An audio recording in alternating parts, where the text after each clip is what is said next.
And I'll do my introduction and we can continue. All right. Yeah. And Okay, yeah, anyway, we'll fantastic.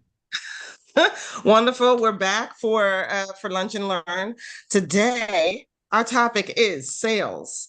Is the language, is the dialect of the English language. Our guest is Will Walls, and he's already been giving us some great nuggets. And so, before I wanted to make sure that I hit record before we continue, so that this gets captured for our YouTube viewers.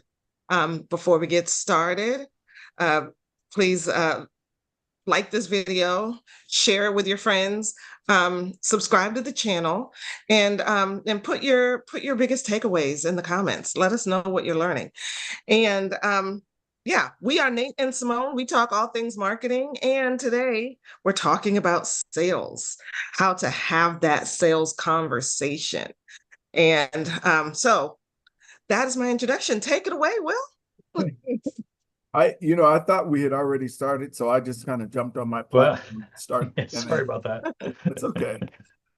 So I, you know, I guess we had started talking about the Sapir War theory, and that's something that me and Nathan had a conversation about the other day.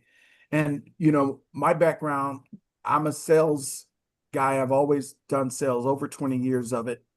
Everything that you could imagine, I've sold. And I also have done stand-up comedy for over 20 years. I don't do it anymore, but I opened for James Brown, opened for the Isley Brothers. I've been on stage improving with Dave Chappelle, and I just know a bunch of people that are all over TV and stuff. I've worked with them, and so that's just part of my past. I say that to say that I am a human connection person. That's all I've ever kind of done, and so um, I my business is I help small business owners and entrepreneurs get more through the language of sales. And so I went back to school in 2020, the beginning of 2020. My timing was impeccable because who knew there was going to be a pandemic and everything was going to shut down. So everything was shut down. And I just so happened to be in school. And I started out as a business major, then took an intro to anthropology class, and then they told me there's four subdivisions in anthropology. There's cultural, there's biological, and then there's artifacts, and then there's this thing called linguistics. I'm like, well, tell me more. What? And I just did a deep dive into linguistics. Linguistics, all I feel like I've all my life have been a linguistic anthropologist. I just didn't know it existed. So the other day, me and Nate had this conversation about this theory called the Sapir-Whorf theory. And it basically means there's two anthropologists went out in the field, they studied language in certain communities, and what they found is that the language you speak shapes your cognition in the world. So it shapes your worldview. And I was saying how when you're talking about sales and you're talking about this theory, this linguistic relativity, that's what it's called. If you aren't careful and aware, you can speak against your own best interests if you're just unaware. So that can happen in all kinds of different places. That can happen. And I'm just talking about the specific area of the language of sales, which is a language that occurs in the exchange of goods and services. It's not a new language. It's been around for hundreds of years. So the thing is, either you speak that dialect, because it's nothing but a dialect of this English language, or you don't speak that language. Or maybe you speak some derivative thereof, you kind of speak it, but then what happens if you aren't proficient in that language? It's going to lower your productivity at the point of human connection. That's how you can speak this language against your own best interests, advocating against yourself because you're not completely fluent in this language, this dialect. of the English. And if you have questions, just jump right in and say it. But so I was saying before how studying linguistics, language has three phases: meaning, context, and expression. And that's so important because a lot of times we're using English and we're talking, but we're not meaning the same thing. That's an issue. That's an issue. And especially when you start getting into dialects, this doesn't mean this, it means that, and you're Right. getting into different people, different cultures. Meaning And is even in within English, like different parts of the country absolutely, have different words for the same thing, absolutely. and different words for different things. And yeah, sometimes it can get very confusing. And then there's like American English, British English. Exactly, exactly. I mean, parts of the country, how they do the Southern drawl down there, and just certain nuances of that culture, which you just don't do. Or New York and their Boston pack the kai, all these different. But then there's nuances. There's cultural nuances that happen, and even in Ebonics, Black language dialect, certain parts in the hood, you might not want to, you might want to kind of chill out on your quote proper English or whatever. Right, right. So, so I feel like I feel like I lay all that stuff down. I put that stuff up front, making the case for the importance of really um of really speaking this language or understanding it, and not just assuming, oh, I know sales, I know. No, study it, figure out, learn it. Do you really? Here's a good indicator whether you're speaking this language at a high level or not. I always say, are fish jumping in the boat, but then they jump out the boat, and it's like, I know they needed my product and everything was lined up perfectly. But then when we talked, you saw that fish jump right out the boat and they didn't buy, they didn't commit, you know? And if that happens, it's like, there's a problem. And it's at the place of human connection. That's where that problem exists. So Okay, so with that in mind, can you give us some insights as to where that disconnect might be? Because I know this has happened to me several times. I'll have someone on a call and they are very interested in what I have to offer. But I don't know, somewhere along the lines, there was that disconnect, and they said, "Well, okay, no, not right now." right. When right now is when they really need the service. Exactly. So, Exactly. That's a good question. I love that. This is exciting for me. So I say it starts with your brand. It starts with your brand, and your brand really is who you are. Now, here's what I mean when I say brand, because a lot of people say brand and they mean different things. Well, let me tell you exactly what I mean when I say brand. Brand is your elevator speech. That's what your brand is when I say brand. And like, for instance, I said I help small business owners and entrepreneurs get more through the language of sales. You notice who I didn't say.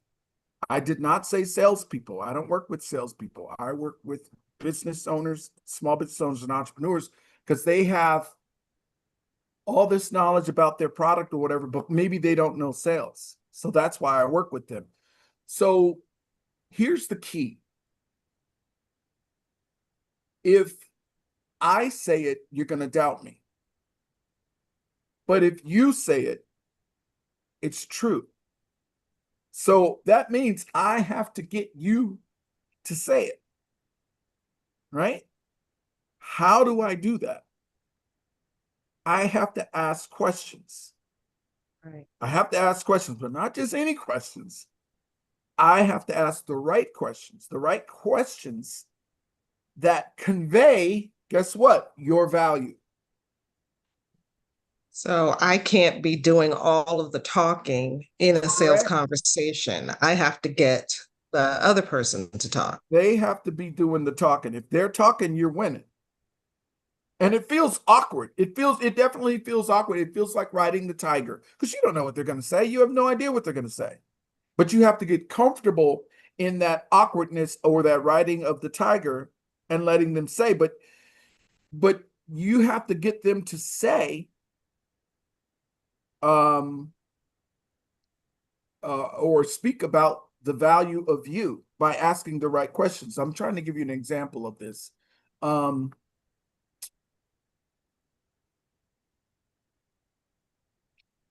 just going to throw this out here because an example might be first. This question though, you can't ask this up front. If you ask this up front, you're going to mess up. I'm just telling you. Remember this. Do not ask this early. This has to be much later when they know a whole lot more about you. So a perfect example would be, so how do you see yourself working with me? That's a perfect example. It's like, because if whatever, you have no idea what they're going to say, and they may see way more than you. You might be, well, I want to do this for you. I want to do that for you. That might not have meaning for them, but let them say it. How do you see yourself working with me? Can't do that early. If you do that early, I'm telling you, that is not the thing to do. Don't do that early. That has to be very, almost like, remember Columbo when he'd be walking out the door and he'd say, well, one last question. Remember that show Columbo way back in the day? It's got to be that late in the meeting. How do you see yourself working with me? So If you ask it too early, you're asking somebody you just met to marry you. Yeah, they don't know you. They don't know anything about you. They don't know anything about your value. But along the way, there's got to be more questions that you've designed that convey your value. Another easy way to do this is turn your statements, whatever statement you were about to make or assertion that you were about to make about yourself, turn it into a question. Whatever statement you're about to make, turn that statement into a question. Oh my God, I got to plug in my battery. I'm sorry, guys. Great nuggets. Huh? Will, somebody told me one time, if you're going into a sales call, asking the question about, the future. Let's say we've been working together for, however long the engagement period is. At the end of this period, what are we going to be celebrating? Yeah. And getting them to think about, It's true. It's true. Yeah. Questions are definitely the answers. I'm sorry, guys. Can you hold on? I got to get my No plug. problem. Sorry. Oh, sure. Oh, Um, this is very interesting. Because most of yeah, yeah, us we go into business knowing what it is that we do. We provide the service, we build the widgets, all the things that we do, but we don't learn these sales conversations right off the bat. So yeah, it usually comes as kind of a shock, like, oh, I have to do this, depending on what yeah, it is you're yeah. offering, It, and what the cost of it is. just You're offering, especially if you're offering something over $1,000 or $2,000. You want to be having these sales conversations. It's not just go to my website and click the Right. button and buy it. Right. So and despite what like my boss I used to have in international sales, he was pretty convinced that you can't teach sales. He's like, you're either born with it or you're not, right? So Well, there's one other part to this that is a very simple part, and it gets looked over all the time. All the time. Now we're talking about The meat and potatoes are the asking of the questions. That's really like, that's the meat and potatoes, and that's going to convey your value. But there's a super important thing up front, and it's very simple: building rapport. People buy from who they know, who they like. And it's so overlooked so many times. I got this story I'll tell you. I used to in San Francisco, I used to sell high-speed internet, phone, and cable from a company back in San Francisco. And we were cold calling door to door, me and Ephraim, my friend Ephraim. He'd knock on the door, I would knock on the door. It was his turn. Ephraim knocks on the door. This little old lady, she looks out. She's not opening that door. She's like, no, he's saying, we can do this, we can do that, and blah, blah, blah. He's just trying to tell her, we got the best price, all this stuff. And she's not feeling it, right? She's not opening that door. So Ephraim, he knew I was the sales dog, right? So he looked down because it was like these big old stairs. He's like, Will, is there anything you can say that might help? And I said, ma'am, what my friend Ephraim is trying to tell you is that if any of the things he's saying is not true, you can ask his mama on Thursday night at bingo. They both started cracking up laughing. Now, the reason why I said that is because my other Filipino friend told me that all Filipinos above the age of 60 in San Francisco, they all play bingo at St. Anne's on Thursday night. All of them. And what the crazy thing about it is she did play bingo. And I don't know. I think Ephraim's mom did play bingo on Thursday. So they cracked up laughing, first of all. Now, guess what they're doing? Now they're talking in Tagalog. They start talking in their own language, right? Massive rapport happened, right? Lady opens the door and, they get talking, blah, blah, blah. She switched over all of her stuff to Ephraim. It was the biggest sale he had. Only because the rapport wasn't there. It wasn't happening without any rapport. You know what I mean? So this is the first thing you should always do, is try to find what you have in common. You may have went to the same school. You may know some of the same teachers. You know what I mean? So when you find that rapport thing, it makes it so much more easy. That could be the whole sales scenario that happens just because you have massive rapport with someone. So that's the first thing to do, and that's part of the language of sales. And that could be nonverbal, verbal. I always say this: questions without rapport is interrogation. Yeah. Oh. I like it. So you got to be careful about asking questions if you don't have rapport with someone, because questions are so powerful that you have to answer them. Even if they answer in their head, you have to answer it. So that's why questions are so powerful, and that's how you get them to say it. But if you got rapport, that's going to be even easier. I use an acronym to help me remember sort of like lines of questions or topics of conversation to help build rapport. That's the FORD method. I've heard of that. Friends, family, occupation, recreation, and dreams. Okay. Those are things that people are interested in talking about and help you build like a shared experience, Right. Yeah. In my training, I always bring up when we're talking about rapport, sometimes you may think you don't have anything in common with this person. Like, oh man, this is going to be interesting. How do I build rapport with them? I know we come from two different walks of life, right? So one of the things you can always go to if you can't figure out what that is geographics. Geographically, you are both experiencing the exact weather, maybe or maybe not, but how's the weather? But mean it. Sometimes it could be, how are you doing? But mean it. If they go, don't just keep going. Find out what that means. What do you mean? What's going on? What, Yeah. And sometimes I like to talk about, travel. I just spoke to a lady from England, and she's dealing with moving. So Okay. she's packing boxes and all that stuff. And, you know, we had a conversation about that Yeah. because that's kind of universal. Like we've all moved from one place Right. to another, And you it's know, stressful. It's stressful. Moving is stressful. and it's This Yeah. is, stressful. Exactly. I, Universal experience. I think that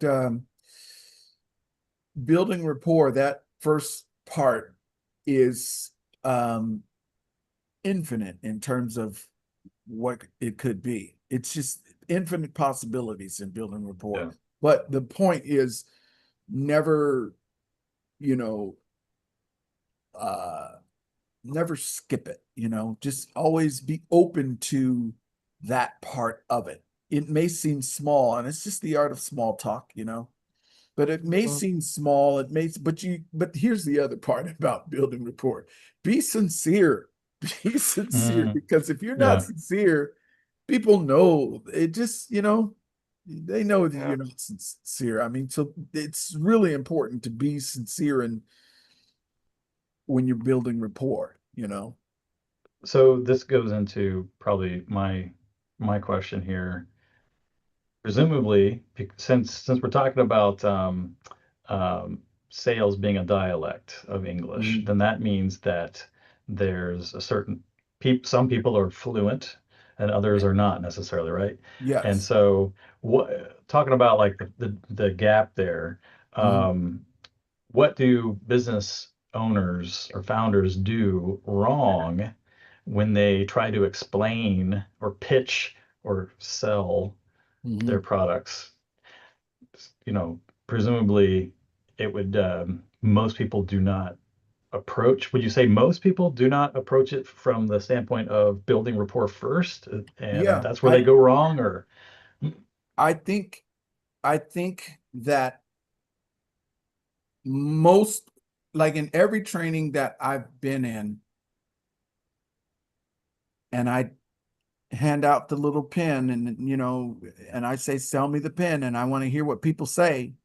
I've never seen someone do the right thing. I've seen most people just start talking, and that's probably going to be most business owners. They're going to think that they're selling because they're talking and talking about them, you know? So that's probably the biggest mistake, because if you haven't asked questions, how the hell do you know what to talk about? You know? And so um I think that sometimes people are close because they know to ask questions, and they're kind of close. That's good. But that little step of adding rapport can make it so much easier. Just that little thing, it can make it so much easier. But then again, when it comes to the questions, it's not just any questions, it's the right questions. And what I'm trying to get to is yeah, whatever statement you're going to make. Because now that means you were talking. Whatever you want to talk about, whatever you want to say about you or whatever, the best way to say that about you is to literally turn that into a question. So that's the Jedi move right there. If you can turn those statements that you were about to say, and it's not easy. This is not easy. It really requires thinking. How do I turn this into a question? So how about give us an example? Like say, you know, somebody's trying to sell me a pen and you know, this pen, it's a ballpoint pen, it's got blue ink, and it's really gonna make your signature look fabulous on all your contracts. Like, how do you turn that into a Well, question? first of all, after I built rapport, I would want to know, I'd say, so tell me about your writing style. What's important to you when you write? What's important to you when it comes to the pen? Oh, you a Mont Blanc person. Okay, my God. Okay, I'm glad I didn't say paper mate, because this person, he didn't even care about the pen. He just wants a Mont Blanc. It's a 400 plus $400 pen, but it's all about image. So image is important. How important is image to you? You know, so it's all about the questions. I'll give you another example. This is a real live example. My daughter in high school was a cheerleader, very popular. And some girls don't like the cheerleaders, you know, and so anyway, basically some girls that were not supposed to be at the campus, all of a sudden there was a fight, huge, big fight. It was a big, ugly fight, scary thing. And it got kind of out of hand because something was kind of gang related or whatever. So now we got a real big problem, right? So now there was a mediator that came in. Mediator comes in, and the parents, we can all be there, but we can't talk. All the kids have to do all the talking. So we're on our way to the meeting. I tell my daughter, whatever statement, whatever you're about to say, Amina, turn it into a question. Ask a question, not a statement, and not an accusing. I don't want you accusing nobody. I turn it into a question.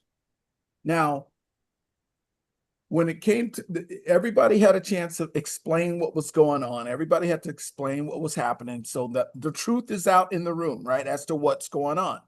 So my daughter's statement was going to be, you came over there and you hit me. Now that's the statement, right? She turned that into a question. The question was, why did you come over there? Because first she couldn't figure it out. She's like, oh, Dad, this is too hard. I can't figure it out. No, you can do it. You can do it. Okay, so now the question is, why did you come over there? So now remember, all these kids have told the truth about what's going on, right? So the little girl, once my daughter said, why did you come over there? The girl said, oh my, because I thought this was happening, but this wasn't happening. I thought blah, blah, blah, blah, blah, and I'm sorry. Whole thing was over. Mm. Over asking a question instead of a statement. Does that make sense? It does. It does. So I've also heard this. I've also heard that in sales, we shouldn't ask why questions. We should ask, instead of why do you do it this way? Say like, what makes this process done this way more important or something like that. Like, what do you think of that? I don't know. I don't know what you mean by, if you could elaborate what you mean Well, by. I think like you mentioned that asking questions without rapport is like interrogation.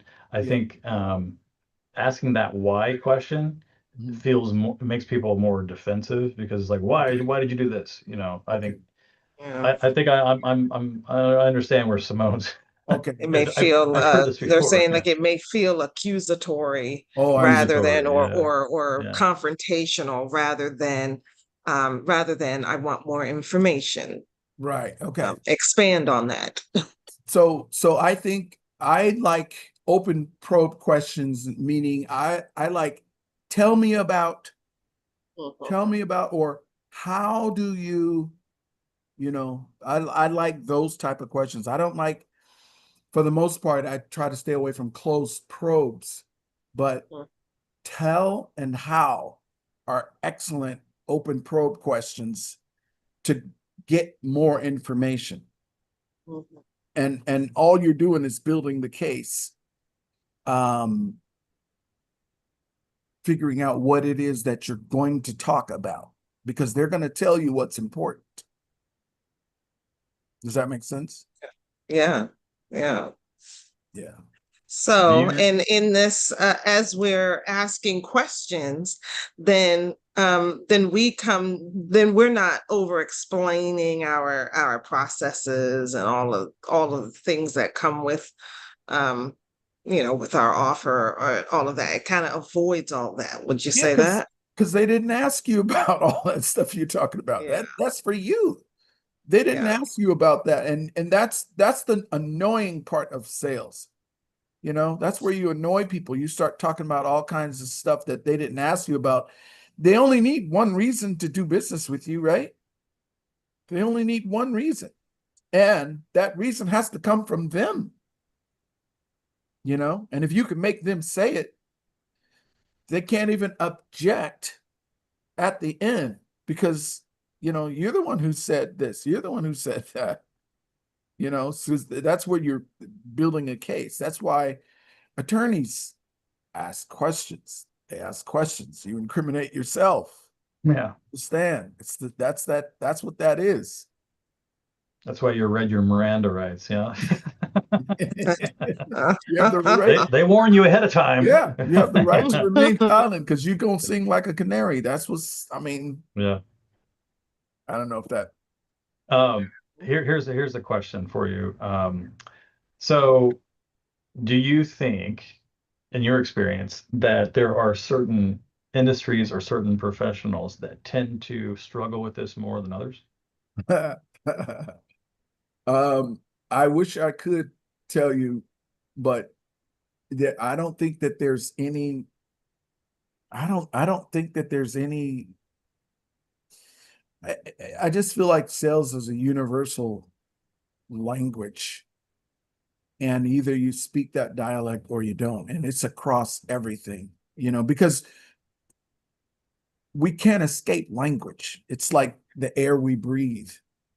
Yeah. So I don't know that I've helped so many different types of businesses. And, I mean, we're all in sales always, no matter what. I mean, you got to sell your teenagers on the idea of doing what you need. You know what I mean? You might have to sell your wife on an idea of, we're all in sales, whether we are aware of it or not. I've always said that pastors are really good salespeople too. Like, Here's It's the true. crazy They thing. have to come up with a sales pitch every single week. that's It's interesting. quite a thing. What's interesting about that is I'm writing a one-man show, and I have a part in the show where I talk about Black preachers. And not only are they incredibly persuasive, but they say these words, right? But they don't really say these words. They kind of sing these words to music, to music. Yeah. So that means these words are like massively persuasive. Just get stuck in your head. Yeah. Yeah. They Yes. get poetic and That's what I'm alliterative saying. That and, right there is Masterful. yeah, and it's like got a yes. rhythm to it. That's like, oh my God. Yes. It's like it And if doesn't you have a matter. good musician that's following along with you and paying attention, oh my goodness. And There's a whole in my there's a one-man whole show show, going on there. Yeah. and in my one-man show, I pick a topic because it doesn't matter what it is. I picked something like going to Starbucks to get a cup of coffee. And that's what I use. And I do the whole thing. And I show how persuasive it could be. Anyway, Interesting. that's another Yeah. thing. Yeah. Okay. So for those that have, let's say, for example, more technical or complicated things that they're selling, do you think that they might struggle more with this fluency issue? I think that the more technical, sometimes like in my training, my initial training, it takes about 2 hours, the first part, and then the rest of it is follow up. You're going out there and you're using these newfound words, and we're talking about it every week. But the initial training is about 2 hours, right? But depending on the complexity of your product, it might take 4 hours. So I think that it has more to do with whether that person is a technical person or maybe they're not a technical, not an engineering type of person. I think it has more to do with that. Because technical is a whole nother baby. It's just a whole nother level. But I think they definitely, okay, I got a perfect example. I have one client, this guy, they built socializing robots like Siri, that kind of stuff. That's what I had to sign not a non-compete, but I had to sign all this shit. Disclosure, NDA. Yeah. India. So they wrote software to socialize robots, right? And these PhD guy, oh my God, you talk about heady, just technical stuff, right? But what my task was, it was like, okay, bro, you can't say that to people. You lost everybody with that, right? You can't say that to people. Here, let's break this down into, plain English words, but it's going to be compelling, but here's how you're going to say that same thing. Here's how you're going to ask that same question. Mhm. So, and then he liked to talk too. That's a whole other thing too. He was a talker, because sometimes technical people, they don't like people and they don't like talking, whatever. They just get them in a room in front of a computer and they're happy. But this guy was kind of the opposite of that. I was like, okay, I know you like talking, but you can't say that to people. That right there, don't. We're gonna make this softer and gentle. So there is that. Make it more easy to digest, huh? Yeah. In some cases. Okay. Very good. All right. I think So, yeah, go go ahead. ahead. I was going to say that one of the things that I think that gets overlooked is simply the close, man. People don't close. It gets overlooked. It really gets overlooked. And it's I mean, I'm working with a client right now, and I have to tell her, look, if you're on the phone with somebody more than at least 45 minutes, you have to ask them for money. You have to. And Yeah. it's a scary thing. It's a scary. How do you ask for the money? Like right now. Probably the most important question, isn't it? It's probably one of the most important, because you're not a professional visitor, right? Yeah. Right. So what this means is that you should have a closing question. You should have a closing question. This is your closing question. And then now, if you've done this and you've got this thing all mapped out, guess what's going to happen? Your confidence is going to go up, because they all say the same thing. It costs too much. I want to think about it. Oh, let me some literature. They all say that stuff. But you have to get to the point where you have this, not a script, because I don't do scripts, but you have this set of conditions, set of words that you're going to say because they said this, like for instance, a closing question, it may seem cheesy, but a closing question might be something like, let's get you set up. How do I spell your last name? And you're starting to fill out the enrollment form. Let's get you set up. How do I spell your last name? I don't care if it's Smith. How do I spell your last name? Because if they answer that question, they have just committed.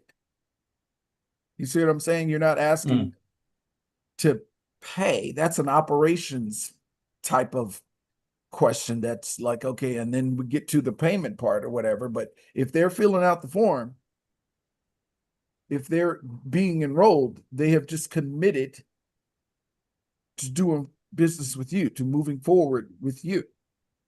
That's the question that they're answering. They're not answering. It's not a question of, so what do you say? What do you want to do this? Or, it could be, when do you want to start? Thursday or Friday? Yeah. Okay, they're answering that question. That means they want to start. And then they find out how much Not it costs them to send answering them the yes or invoice. no. Yeah.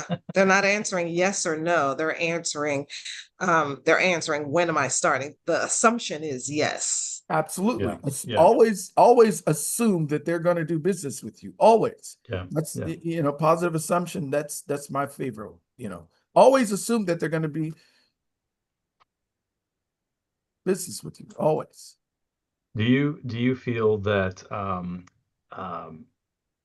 this communication gap, this lack of sales fluency, um, can cause a bottleneck, especially if the business is being run by the founder? Well, it's definitely a bottleneck. It's for sure a bottleneck because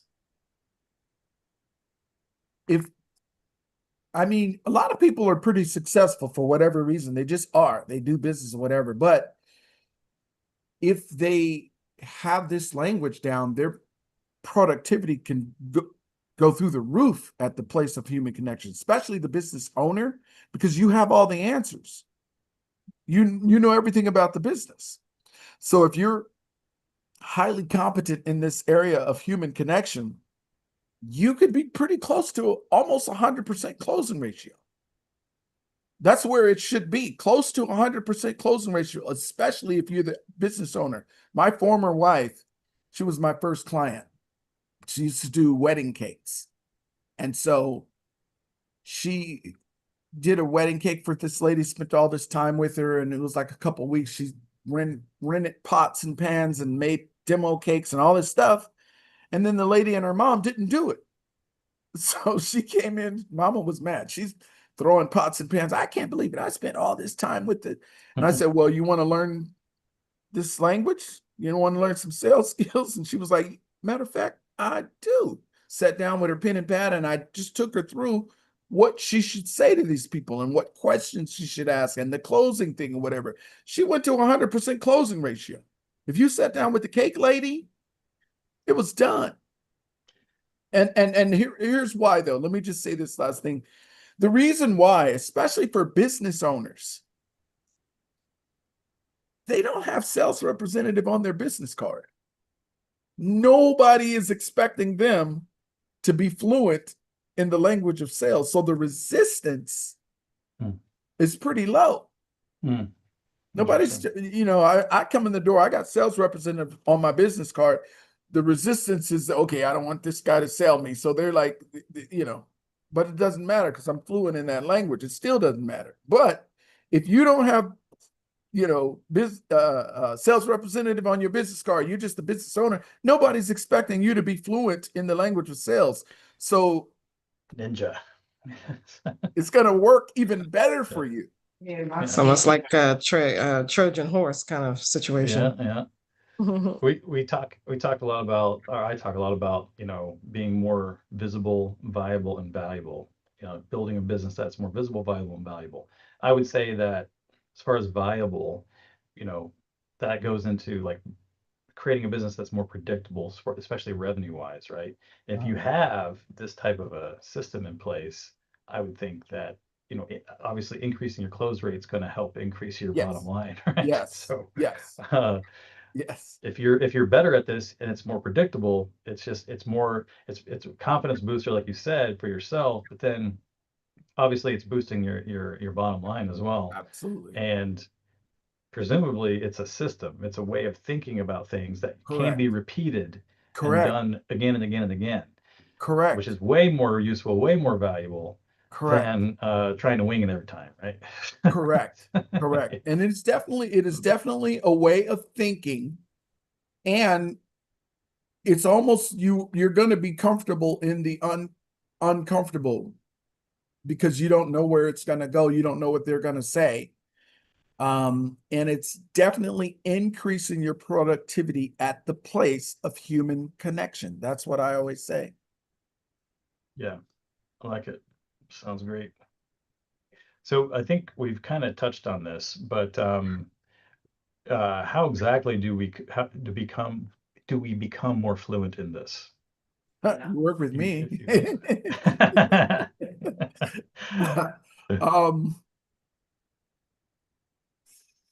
Well, I'll say this though, awareness is so important because my elevator speech, when I say it and I'm at a networking place or in person or whatever, I say I help small business owners and entrepreneurs get more through the language of sales. You know what I'm listening for? I'm listening for, oh my God, I so need that. That's what I'm listening for. Because when I hear that, someone's about to become my client in the next 2 weeks or the next 6 months or whatever. So basically, you have to be aware that it's not okay that fish are jumping out of the boat and they're already in the, you have to know that you need help. That's just super important, because I can't help you if you don't think you need help. Or, they say when someone's drowning, you can't help them until they stop kicking. So you have to be aware that you need help in this area. So that's the first step, because it's, Needs to be a mind shift there of yeah, how you're thinking about Yeah. things. So would you say that maybe one way to be aware of of the fact that you need to, learn the language of sales is, say you're getting your marketing is good, you're getting lots of leads, people are coming in, and they are, they're happy to get on calls with you, but then in the sales conversation, that's when it drops off. Like, exactly. hey, you're not really. Exactly. That's They were super excited, and then now not so much. that's a red that's a red flag. I mean, a lot of people are really good at the marketing part. They're good at attracting the bees to the flower. But then what happens at that conversion place where, because I think that there's been a huge emphasis, especially with technology and social media, AI, all this stuff. I always say there's two industries that can never be outsourced. That's the roofer, because somebody's got to get on that roof and knock them shingles off, and the human connection. Human connection, it's not going anywhere.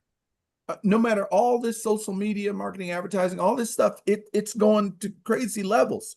But when it's all said and done, it does boil down to a conversation. You're gonna have to have a conversation with someone.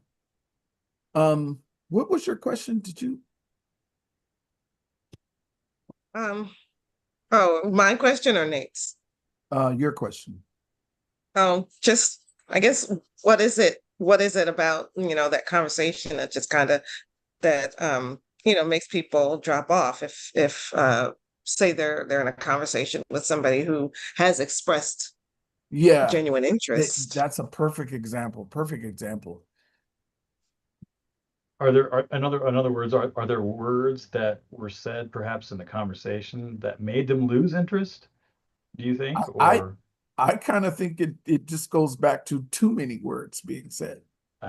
Too many words, because it's like they already showed interest. They already showed, back in the day, we call that a lay down. We call that a lay down. So that means that they came and they jumped in the boat and you didn't get them. yeah. That's like, you can't be missing the lay downs, Yeah. So that's a huge indicator that your words at the place of human connection aren't in its most productive way. Because back in the day when we were, we would tell people that we don't know, that never heard of us before. You know what I mean? And that's the hardest. But, I'm not trying to imply that we're slick or anything like that, because this is all about integrity. It's all about integrity. You don't need to lie, or you don't need to be. That's why sales has a bad rap a lot of times, because it's so powerful, it's so persuasive. It really is, if you do it right. And it doesn't, I mean, I say it requires integrity. I think you're right about that. Absolutely. So I had another question. So we talked about building rapport. We talked about having your prospects do most of the talking, asking them questions, asking them open-ended questions, finding out the information, right? Do they are they even in a position to purchase your service or your product, or do they even want it really? Doesn't does there comes a point where maybe they say, okay, you've gotten the information that you need, and now you need to move on to, well, this is what I offer. Do you wait for them to ask you what you're offering? Or do you just jump in and say, okay, well, I've got the perfect answer for you, and this Well, is it, you know? well, if you got them singing like a canary, telling on themselves, and in your head, it's kind of hard because you know how to solve each one of those problems, and you got different ways that you could, so you get them singing like a canary, right? It's almost like, okay, I do this, and this particular thing that I have will solve the thing that you said was important over here. You know what I mean? You just knock each one of those things down. I do this, and this is how we solve that particular thing that you said was important over here. You see how I'm saying? I'm connecting everything I say is connected to something that they said. Maybe a pain point that they Correct. said that they have, right? Yeah. Correct. And Okay. and, We and the flip side is you talking about all these things and you didn't ask them no questions, so you just throwing stuff on the wall to see what sticks. That's annoying because it's not Will important. would you say that the questions that you have been asking during the conversation are, I don't want to call them leading questions, but But they they're kind of are. questions they're questions that are built around your offer, right? Presumably. Yeah, they Yeah. kind of are. I Yeah. mean, Right. they kind of are. Like, for instance, if you like, let's do an example. I had a lady who worked for Southwest Cargo. So they did same day service. So the question was, tell me about how you handle same day service. The talking part is we do same day service. That's the talking, boring part. But tell me about same day service. Now this guy talks, you know what I mean? Now he's talking about how they need it, how they would use it. And now even, oh, you guys do same day? That's part of our program. Mhm. You know what I mean? So that's how you turn your questions into, I don't want to say leading questions, but they kind of are. But they convey your value. Do you, I don't want to get into like the particulars of your methods and all this kind of stuff. So, if you don't want to answer, but um, would you say then that you are starting when you're working with clients, are you starting with what is, figuring out what their offer is exactly, what they're trying to sell, and then helping them to formulate questions based on that? Is Yeah, that kind yeah, of yeah. okay? I mean, you know, I I do a deep dive on wanting to understand what it is that they do. And it's always going to start with me is their brand and their how do you if I ask you what do you do, what are you going to say? Mm. Oh, I'm an accountant. Oh, I have a CPA firm. Oh, I Yeah, do estate planning. yeah. Well, the last five people said the same thing. You said nothing that sets you apart from Mhm. the last five people that do what you do, even though everybody has a secret sauce. Everybody has a certain thing about them that you could only get from them. That's where I Mm, start. I mm, start with, I'm going to find out what is your secret sauce? What is the thing that they can only get from you? And that's your brand. I'll give you a couple examples. I have an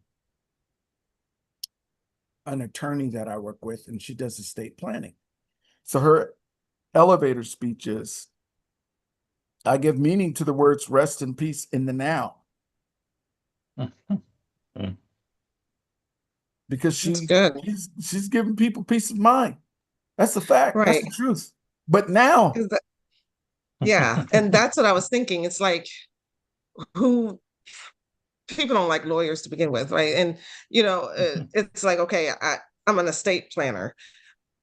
Now you're making people think I'm gonna die one day and I'm gonna have to, to deal with this. Two It's like, strikes. okay, what is right? And now I'm stressed out and I don't want to talk to you. Um, it's really like what's the thing that they really want, right? They want to protect their legacy. They want to Right, avoid probate. They want right, to, make sure that their children, the people that they want to get their right. estate and their stuff and are taken care of, right? They want to save them the headache. Um, So what that's what is they really want. They so don't what is want she an estate lawyer, so what is she selling? So what is she selling?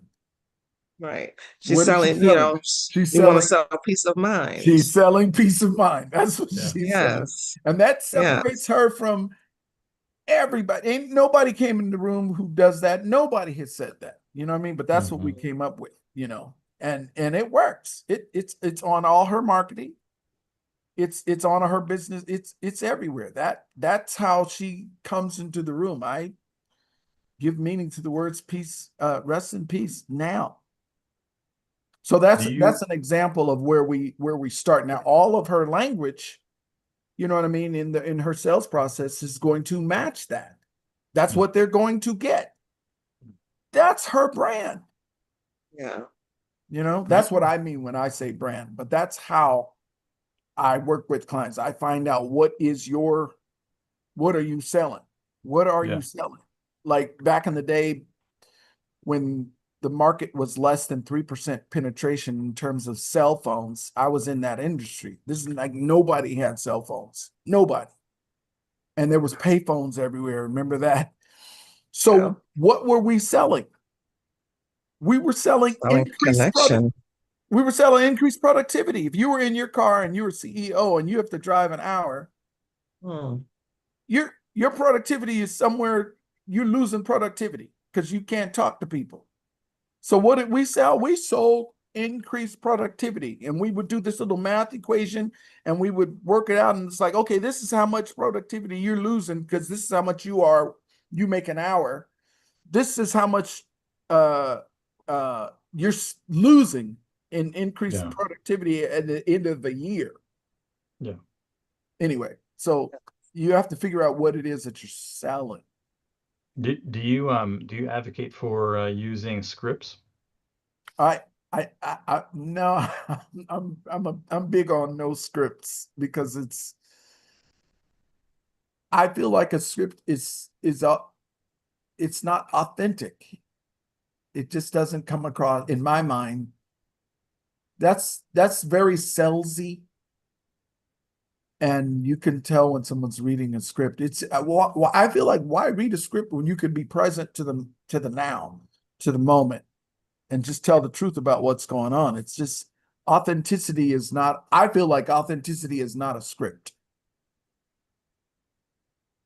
Okay, I get that. However, what if the person is a beginner? Or they're terrible at they just don't have very good social intelligence. So small talk is just beyond them. Like, how do you get them to a point of being able to sell well, build rapport with people, without using a script? It takes time. Number one, it takes time and it can be done. I mean, it can be taught, it's not rocket science, and I've worked with so many different people, and I've never seen where it just can't work because some of the nicest people are some of the shyest people, whatever. So then, they come across way more authentic than someone who's more talkative or whatever. So I just I've I've seen I've one of the things that always happens, I'll say this, it always raises confidence, always. Learning this method, it always raises your confidence because it doesn't matter what you come up against, you'll know what to do, and it makes your So confidence grow. do you have a framework that you take them through? Yeah. Blueprint or yeah. Yeah, the Okay. cool thing about it is, that first initial training takes anywhere from usually about 2 hours, but then every week we have a strategy session and you get to go out and you try these new fantastic, delicious words and listening, strategies. And we work on it. We work on you get to use this stuff on real life scenarios, on real, you know what I mean? And you work with me, I help you craft this, what you're going to say. So it's Is like there we work on it every week. there's presumably a testing process to see if it's working or Well, either you're getting the sales or you're not. okay, okay.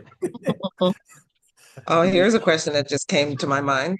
Which is easier to teach this method to? The person who doesn't like talking to people, who's just very shy, or the person who just likes to talk a lot, like a mile a minute. As soon as they meet you, they're jumping in and they want to just say all the things. It doesn't really matter, but I will say that I like when people are, at least they're already out there talking to people. That's at least they're already out there talking to people. It's easier to work with someone who.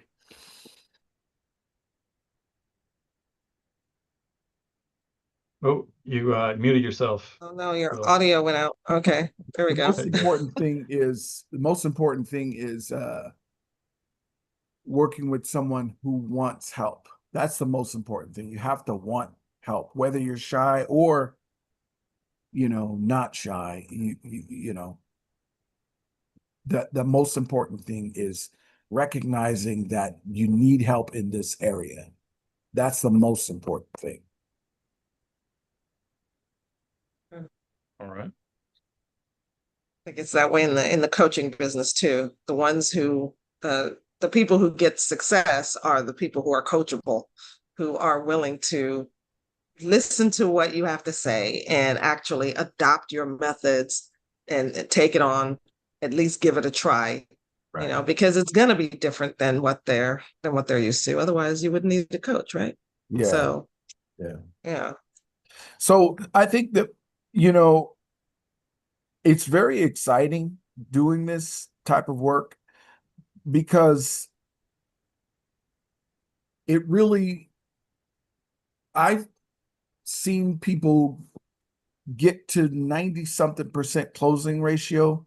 I mean, they really get that good at it because, like I mentioned, you don't have sales representative on your business card. So you don't have the resistance that a salesperson would have, but you've got these high power strategies that you're using. So no one is suspecting that you're even speaking a certain language because it sounds like normal. It is normal English, but it's polished, it's crafted to convey your value at every level. So it just works. I love seeing how it transforms people's business. I love seeing how, because a lot of times people get to me and they're ready to close down their business and go get a job. That's when they get to me, Mm-hmm. but I've seen it over and over again. It's like I try to call them and they're too busy because they're killing it. They're too busy, they can't even talk anymore. I've seen that happen. Do you work mainly with solopreneurs or teams as well, or I'm both? gonna say both. Yeah. I've worked with teams of about five um, and below. But I think that the most important person is the business owner or the entrepreneur knowing the language of sales. That's the most important thing that could happen. Yeah. Do you is I'm assuming that teaching a team has its own set of challenges, presumably. Yeah. Um, but is it where you're kind of taking everyone through the same process and Yeah. everyone comes up with the same questions and same results? Yes, because Okay. because everybody is selling the company. Everybody needs to know how this is coming together, because everybody's got to be on point, on message. Everybody's got to be saying the same thing, because the brand is going to be established, you know. So yeah, it's everybody's got to be having that same message, especially the business owner. Because if you're the business owner and you don't really know the language of sales, you're going to get, and then you want to hire a salesperson, you're going to get sold by this salesperson that they know what they're doing, and they might not. Yeah. Yeah. I've Funny. seen that happen so many times, man. Well, and I would think that it would be important to kind of unify everybody, make sure everybody's on the same page, using the same methods, Yeah, and thereby you're creating a more predictable system actually correct. around this, rather than, again, having your best guys over here kind of winging it. They Right. have like different names for different types of salespeople. I don't know if you're familiar with this. You have the farmers and the wolves. Have you heard this? Where like the wolves are kind of like Oh, yeah. they go after people. They have a target and they're Right. very good at what they do, but Yeah. you can't tell them anything. Right. Like, Right. but then the farmers kind of tend to sit back and farm, just kind of Right. like they know who wants what they have to offer, Yeah. and that kind of thing. And they have different revenue gains depending on the methods and that kind of Yeah. stuff. But Yeah. doing something like this puts everybody in the same, I would imagine the same The same language. level. Let's say It's the using the same. same language. Yeah, Yeah, it's the same language. It's just, it should be conveyed the same, because your brand is your brand, and it's your brand everywhere. It's yeah, your brand everywhere. Everybody, the value is being conveyed, and it should be the same. Everywhere they touch, you should be on brand. Even, see, it starts with this, Nathan. It's like, for me, it starts at the human connection place and those words that are being said, right? But then this whole thing, this whole language that gets crafted should be throughout all of your marketing as well. And that's mm, what I don't do. I don't do marketing, but I know that, like a lot of times I'll come up with the tagline for these companies, and they'll put that tagline on their business card yeah. that says what they do, kind of like it's Oh, connected to their elevator speech, you hmm. know. But that's their brand, and that's what so the marketing part is the part. Obviously, it talks about you when you're not there. Yeah. That's what marketing is. So then when you show up and you start talking, your brand kind of softly said what you're gonna say. So that's what I mean by it should be out. It should be throughout all of your marketing. If you go to my website, it's going to say about small business owners and entrepreneurs leveraging the language of sales. It's going to say Hmm. that. But then when you meet me, guess what I'm going to say? Oh, I help small business owners and entrepreneurs get more through the language of sales. That's what I'm going to say. Mm, yeah. And then when you work with me, you're going to get more. Mm, That's what, so that means I'm on brand, yeah.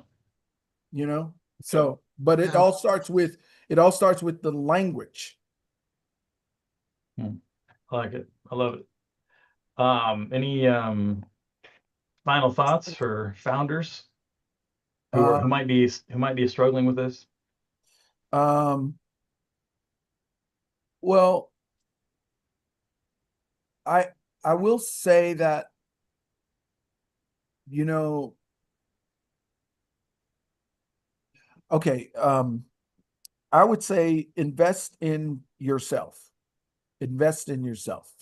I mean, one of the things about sales that they told me many, many moons ago, they trained me, got me all ready, and then they said, "Oh yeah, by the way, Will, you got to have a positive attitude." I'm like, "What? Wait, what?" I'm like, "What?" So what that means is you don't get to be a salesman and then another kind of a man. So, and then how you do anything is how you do everything. So in other words, the other part to all of this is investing in yourself, being the best you can be at what you do. And that means, I'm going to say, all areas of your life, all areas of your life. And addressing, because if you fix it in one place, you're probably going to fix it in other places as well. And what I mean by that is this. I'm always telling stories. I'm sorry, guys. I got to tell a story. In doing comedy, I was having this issue handling hecklers. I didn't know I was afraid to handle hecklers. And so what I would do is I would talk. I would just talk and I would ignore them. And I was at this workshop. It was a group therapy like workshop. And I was telling one of the facilitators about this problem I was having in comedy. And I was talking and talking and talking and telling them about the problem. And I was talking about, and you know what he asked me? He said, where else in your life do you have this issue? And I was doing it with him. I was doing the same thing. I was talking, and I wouldn't let him in. And I got it. I was like, oh, wow. Wow. So it showed me that I was doing all the talking, and I didn't trust that if I let someone in, I didn't trust that I would know what to do or what to say or whatever. So it fixed that problem. In that moment, he fixed that problem because I shut up and I started listening to him. And I let him in. And then when I got on stage, it felt real easy to just, yeah, okay. And then, just respond, whatever. Just, okay, let them in. The hecklers say what they're going to say, and I'm going to say what I'm going to say. So, in other words, if you fix something in your life in one area, you're probably going to fix it all over the place. So that's my final thoughts. Nice. Very good.